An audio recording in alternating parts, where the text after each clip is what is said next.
Allez, on commence cette édition avec les interviews de l'IA et des acteurs qui font l'actu dans le domaine de l'intelligence artificielle. Aujourd'hui, autour de la table, Hélène Valade est avec nous, directrice développement environnement du groupe LVMH. Bonjour. Bonjour. Et vous êtes également la présidente de l'Observatoire de la RSE qui publie un baromètre avec Wavestone sur ces défis liés à l'IA, mais ces défis RSE. Et ça, voilà, ça va faire l'objet d'une belle conversation.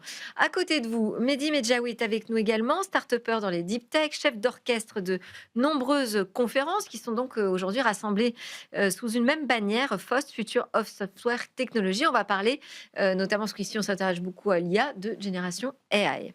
Mais on commence avec vous, Jean-Baptiste Ozou, directeur de la Business Unit Finance de Cégide. Bonjour, Bonjour. bienvenue. Éditeur français, leader européen, bien sûr, de solutions de gestion pour les entreprises. Vous êtes là depuis toujours, j'ai envie de dire, Cégide, sur ces sujets. 35 ans. 35 ans. Eh oui, c'est pas mal. On n'est pas là depuis toujours sur l'IA, mais on y travaille. C'est vrai. Alors l'IA, c'est effectivement ce qui agite un petit peu tous les secteurs dans le numérique, hein. Et donc, vous avez publié une étude avec OpinionWay, j'imagine, dans l'objectif de découvrir quelles étaient les intentions sur l'utilisation de l'IA des entreprises, donc de vos clients.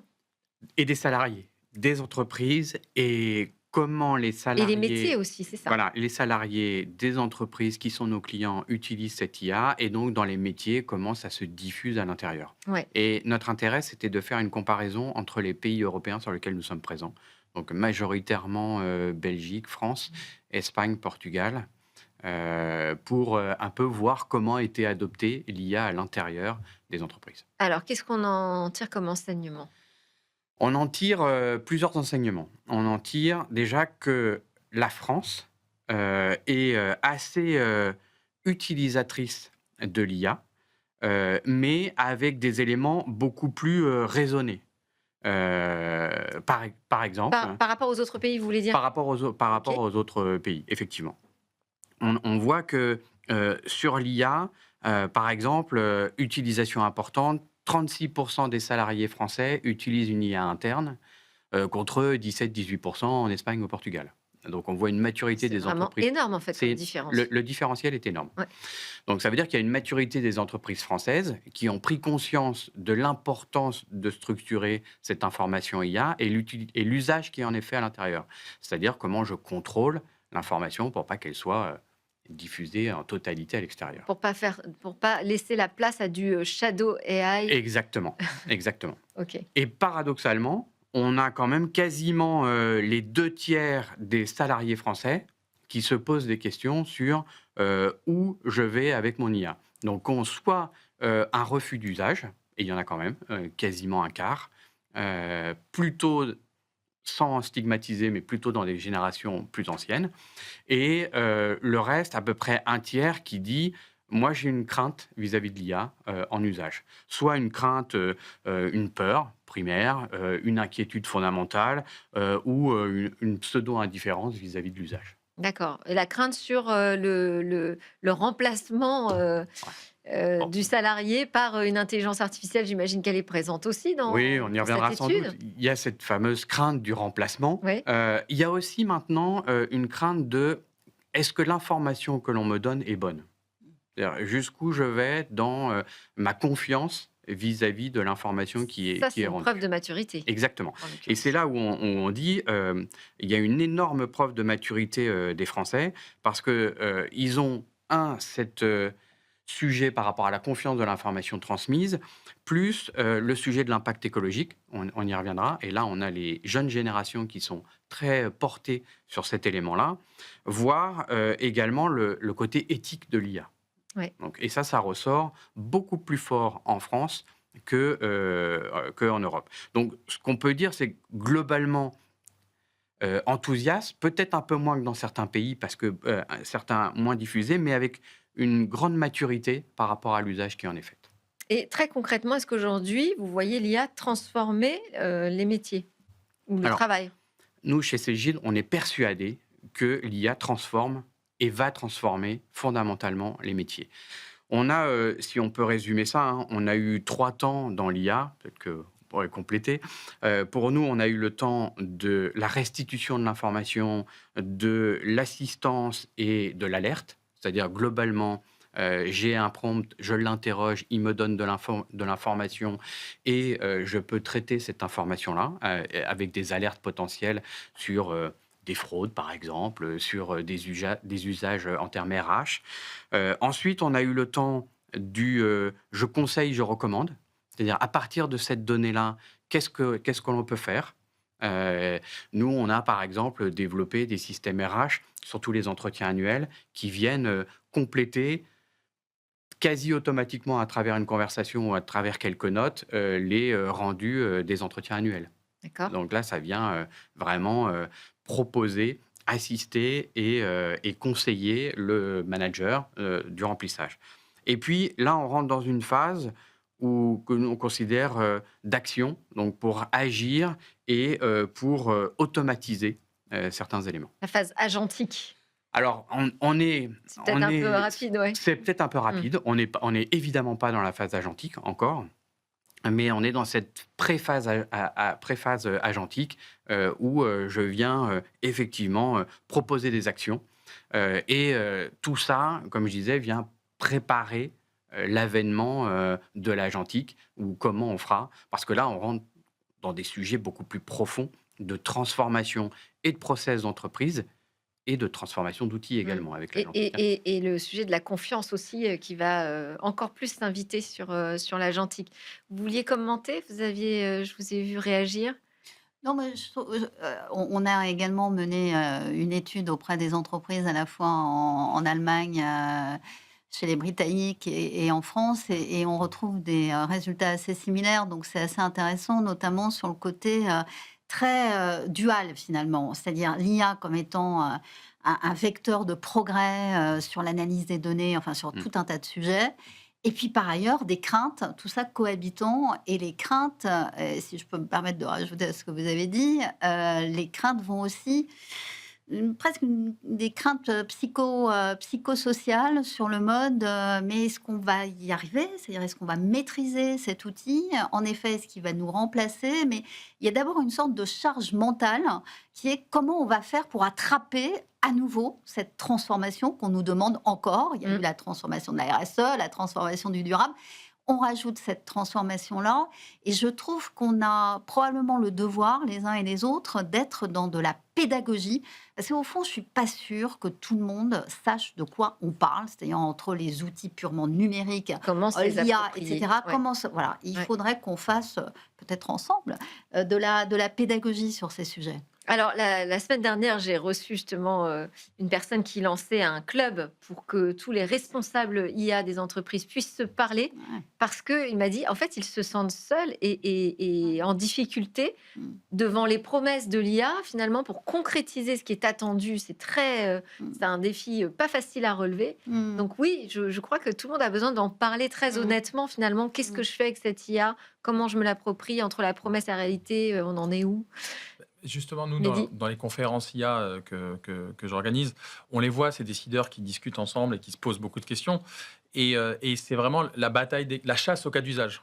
Chacun essaie de voir si quelqu'un a trouvé un cas d'usage hyper concret avec un gros retour sur investissement, parce que l'IA, ça coûte cher. Ouais. Il y a les vendeurs logiciels qui poussent aussi énormément pour trouver des cas d'usage, pour justifier leur investissement et trouver des exemples pour continuer de vendre des solutions IA qui coûtent cher et dans lesquelles ils ont beaucoup investi. Mmh. Je rappelle que quasiment tout le monde perd de l'argent aujourd'hui du côté vendeur logiciel, à part Nvidia, mais parce que c'est à perte. On a une IA qui est peut-être la moins chère de ces prochaines années.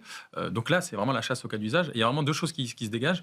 La première, c'est qu'on pensait avoir des cas d'usage innovants. Et en fait, la majorité des cas d'usage fonctionnels, c'est on remplace les gens par des IA pour des choses exemple, le support client ou ce genre de fonction-là. Alors, au lieu d'avoir vraiment des innovations métiers, business, des nouveaux modèles d'affaires, l'imagination des décideurs, c'est plutôt de voir là où l'IA est forte et de remplacer ce qui est existant. Donc, c'est pour ça qu'il y a une peur des salariés aussi. C'est parce qu'on n'a pas une IA Donc qui s'appuie qui sur émancipe des choses très concrètes, finalement, ça. très concrète, mais elle Ouais. émancipe pas le business. Pour l'instant, elle remplace des fonctions Ouais. très support. Donc ça, c'est le premier point. Et il y a vraiment le deuxième point, c'est tous les enjeux de gouvernance, de sécurité. Il y a vraiment une distinction entre l'IA pour le fun, faire des choses intéressantes, des proof of concept d'époque, et l'IA pour le run, qu'on met vraiment en production. Et là, il y a la DSI, le RSSI, il y a tout le DPO qui arrive et qui disent attention, ce que vous avez fait en 3 mois, c'est génial, mais il va falloir 18 mois pour le déployer. Et c'est pas le temps de l'IA et le temps de ce qui a été vendu au business, quoi. Et ouais, c'est ça. Et vous voyez ça aussi beaucoup chez vos clients, en fait, beaucoup de POC qui sont lancés, puis derrière, c'est un peu la panne, quoi. On a eu ça. Je dirais que ça, il y a 6-9 mois, on avait énormément de POC qui étaient lancés, même chez les éditeurs, hein, comme nous, on lançait beaucoup de POC pour savoir où on allait. Ouais. On en a moins, parce qu'en fait, il y a beaucoup de POC, et je suis tout à fait d'accord, qui n'ont rien donné. C'est-à-dire que les cas d'usage n'étaient pas là. Et aujourd'hui, il y a un gros travail de formation des équipes, de communication avec les clients, pour dire, finalement, ne courons pas après le cas d'usage, mais inventons des nouveaux éléments. Et c'est là où moi je suis persuadé que l'IA agentique nous permettra ça, parce ça va ajouter des éléments fonctionnels, donc ces fameux agents. Et ceux-là, on n'aura pas besoin d'avoir des cas d'usage, ils seront naturels, c'est-à-dire qu'on va avoir un redécoupage, notamment dans les ERP qui sont très monolithiques, de fonctions qui seront agencées. Et dedans, on aura de l'agencement purement automatique, on aura de l'agencement automatique humain, et on aura des fonctions humaines qui seront réalisées, et l'ensemble sera orchestré par des outils d'orchestration. Et à ce moment-là, on ne se pose même plus la question du cas Pensez d'usage. à tout le processus. Ça, C'est le processus c'est complet. super important. Exactement. Ouais. Et là, après, on ne court plus après le cas d'usage. Hélène Valade, je rappelle, vous êtes directrice développement environnement de LVMH et présidente de l'ORS, donc l'Observatoire de la responsabilité sociétale des entreprises. Vous publiez un baromètre avec Wavestone, Data éthique limite planétaire, qui met en avant ces défis RSE liés à cette expansion de l'IA partout. Il y a beaucoup de choses intéressantes dans l'étude. Parmi les nombreux chiffres de ce baromètre, moi j'ai noté celui-ci, 59% des entreprises utilisent déjà l'IA pour la mesure et la communication ESG. Oui, alors il y a plusieurs choses en L'IA effet au dans service finalement de la Absolument, mesure absolument. Et de la RSE. ça part du fait que, et c'est un élément extrêmement important de ce baromètre, parce qu'on voit des évolutions en l'espace de 2 ans qui sont assez radicales, assez fortes, que la RSE s'est installée à l'intérieur des stratégies des entreprises et n'est plus, comme ça l'a été, posée à côté. Oui. Donc, autrement dit, on est passé d'une RSE corporate engagement à une RSE extrêmement opérationnelle qui pénètre l'ensemble des métiers, justement les achats, la logistique, les opérations, les DSI. Pourquoi ? Parce que derrière, il y a une vraie transformation du business avec la volonté de prendre en compte les conséquences du réchauffement climatique sur des chaînes d'approvisionnement. Il n'y aura pas d'entreprise gagnante dans dans un monde qui brûle. Donc, ça pénètre le business. Parce qu'il y a eu des obligations aussi. Les deux. Vous savez, il y a eu beaucoup d'entreprises très volontaires avant les Ouais. obligations réglementaires, hein. Et je pense qu'il y a un tricotage à la alors fois du pourquoi- côté volontaire et du côté réglementaire. Pourquoi j'ai retenu ce chiffre? Parce que c'est le paradoxe pour moi. C'est-à-dire que l'intelligence artificielle pose des nouveaux défis Ouais, à la planète, mais des apporte défis environnementaux énormes, et en même temps, on voit que c'est un outil hyper utilisé pour organiser sa RSE. et apporte des solutions pour la RSE, notamment parce que la donnée ESG, vous voyez, la donnée extra-financière, environnementale, sociale, de gouvernance, est devenue un asset pour les entreprises, aussi fort finalement que la donnée financière. Et pour cela, il faut qu'elle soit sacrément robuste, cette donnée ESG. Et on n'a pas une seule unité, nous, hein. L'euro, non. On a des tonnes d'émissions de CO2, des mètres cubes d'eau, etc. Donc, on a besoin, en effet, de ces systèmes, de ces nouveaux outils d'intelligence artificielle pour aller traquer la donnée, l'assembler de manière intelligente, en faire aussi de la prédiction, hein, parce qu'on travaille beaucoup avec des scénarios d'évolution, justement. Et c'est pour ça que ça devient oui, vital, et que ce baromètre montre bien que les entreprises s'en sont emparées et que se créent dans les entreprises des binômes entre les patrons de durabilité, les patrons RSE et les patrons de DSI. D'ailleurs, moi-même, Ça chez travaille bien LVMH, ensemble? j'ai un super tandem avec le mien, Ouais. et c'est extrêmement agréable. Aussi parce qu'on donne, d'une certaine manière, du sens à des outils qui étaient super techno. Et donc, voilà, on apporte l'utilité de cela. Mais vous avez raison. À côté de cela, il y a en effet des impacts de l'IA sur l'environnement, et c'est en effet le job des directions de RSE de s'en occuper aussi. mais qui ne doivent pas être pris comme des fatalités. On dit beaucoup, voilà, consommation énergétique, consommation d'eau, conflit d'usage de l'énergie dans un certain nombre de pays, et c'est vrai. Et d'ailleurs, il faut s'employer à le mesurer mieux. Mais à côté, il faut chercher des solutions. Les data centers plus petits, enfin, il y a plein de solutions sur lesquelles on est en train de Oui. travailler. Voilà, comme d'habitude, le progrès, c'est toujours à deux visages, mais il faut qu'on traite les deux en même temps. C'est difficile, en même temps, c'est assez enthousiasmant. Déjà, d'en prendre conscience. Exactement. Mehdi Medjaoui, c'est peut-être un sujet que vous allez aborder dans vos nombreuses conférences. Donc, je rappelle, vous êtes start-upper dans les deep tech, organisateur donc notamment des Happy Days, donc qui s'intéressait au monde des API et puis qui a pris beaucoup d'ampleur sur l'intelligence artificielle. Votre conférence phare s'appelle Génération AI. Aujourd'hui, l'ensemble de vos conférences sont regroupées sous la bannière FOSS, Future of Software Technologies. Le rendez-vous que vous nous donnez, c'est du 9 au 11 décembre à la Défense. Quelles seront les grandes préoccupations que vous allez adresser autour de l'intelligence artificielle à cette occasion? Alors oui, c'est vrai que c'est important parce que la France est vraiment devenue une place de conférence IA. On a Vivatech qui est un phare pour Ouais. toute l'Europe. On a eu le REST Summit pendant l'été. Il y a Adopt AI dans 10 Ouais. jours au Grand Palais. Et l'idée, c'est de finir l'année avec une autre très grosse conférence sur le logiciel. Cette fois-ci, qui sera faite par que des acteurs indépendants et qui va réunir une trentaine d'acteurs qui font des conférences tech, chacun sur leur sujet. Donc on a un peu tous les sujets. Mais les gros sujets qui vont arriver, bien sûr, c'est l'IA agentique et ce qu'on appelle l'expérience agent, c'est-à-dire comment se préparer son entreprise, son site web, ses applications, à ce que les agents puissent venir interagir avec. Qu'est-ce que ça veut dire de venir acheter, de laisser un agent acheter sur son site web? Qu'est-ce que ça veut dire de se faire indexer par un agent pour apparaître dans les résultats de recherche de ChatGPT ou de Ouais. Gemini ou autre? Donc ça, c'est un vrai sujet. Et les cas d'usage dans les entreprises. Là, l'idée, c'est qu'on a, nous, une quarantaine En d'entreprises. pensant processus, parce que ça c'est important de sortir du simple petit cas d'usage isolé. Oui, et ces processus, et même nous, on a des intervenants qui viennent dire, moi, je viens à votre conférence parler pour montrer que j'ai eu un cas d'usage avec un ROI positif, surtout pour aller, en 2026, aller convaincre tout mon groupe et évangéliser mon groupe à l'intérieur sur comment ça a marché chez moi, parce que tout le monde attend quelque chose qui fonctionne. Donc ça, c'est vraiment le premier sujet. Il y a une conférence dans la fédération qui s'appelle Green.io sur les aspects environnementaux du numérique. Et là, c'est la vraie dichotomie entre faut faire plus avec l'IA qui consomme énormément et il faut avoir la contrainte environnementale, le numérique responsable, donc l'éthique, l'environnement, les biais que l'IA peut apporter. Donc il y a vraiment ces enjeux-là. La sécurité, Et le dernier aspect, c'est la cybersécurité parce que rien ne vous échappe. ça crée des nouveaux enjeux. Mais c'était l'idée de fédérer tout Ah le oui. monde. Comme ça, il n'y a aucun sujet qui sera pas adressé. Il y a l'IA open source qui sera adressé. Vraiment, pour ceux qui iront sur le site de FOSS, vous verrez, il y a une trentaine d'événements. Il y a tous les sujets dessus. Mais le vrai sujet, c'est, OK, est-ce que c'était une hype? Est-ce que c'était juste un feu de paille parce que vraiment, c'est important. Les CEO et les COMEX et les CODIR comprenaient enfin une technologie. La blockchain, c'était compliqué, le métavers, ils n'ont pas trop compris, et puis c'était peut-être pas utile non plus. Mais Ça dépend des COMEX quand même. voilà, ça dépend des COMEX quand même.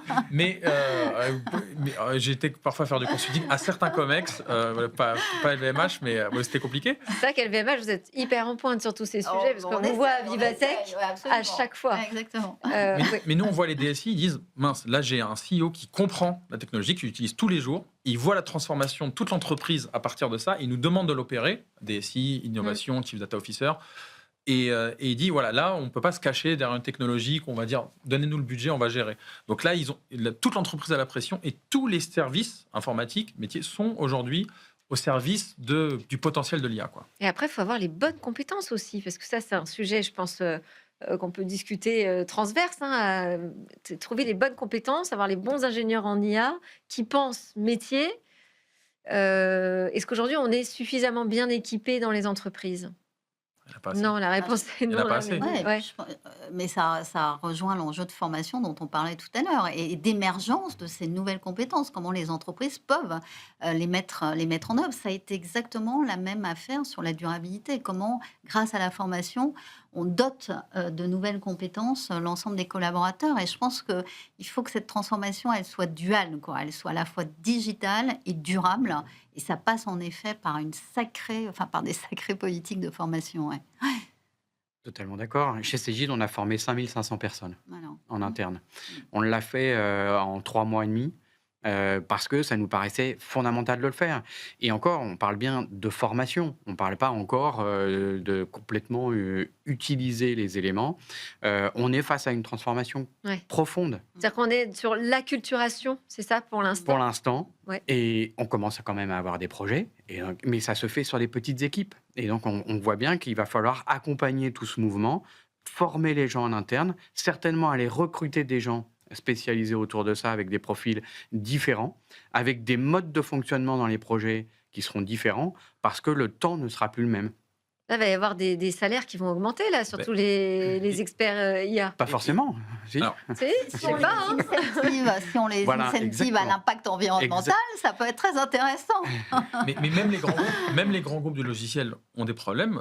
Meta a Ouais. essayé de recruter des gens pour plusieurs centaines de millions de dollars, même pour jusqu'à 1 milliard. Il y en a qui refusent parce qu'ils font des choses qu'ils estiment plus intéressantes et qu'ils ont déjà assez d'argent.